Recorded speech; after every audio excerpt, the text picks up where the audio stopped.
hello guys কচু ৰুবৰ কাৰণে এনেকৈ আমি গাঁত খানি ললোঁ দেই দেখিছেনে ইউটিউবত চাই এইবিলাক ৰুই চাইছোঁ কি হয় নাজানো আৰু যদি হয় আপোনালোকক জনামগে দেখুৱামগে কচু পুলিটো কেনেকুৱা হৈছে কিমান আলু হ'ল এয়া দেখিছেনে গাঁত খানি খানি থৈ দিছে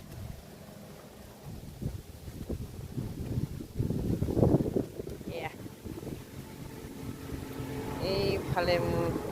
আমাৰ বাৰীটো অকণমানি বাৰী দেই চাবচোন হ'লে মানে জনামগে আৰু আপোনালোকেও ৰুই চাবচোন দেই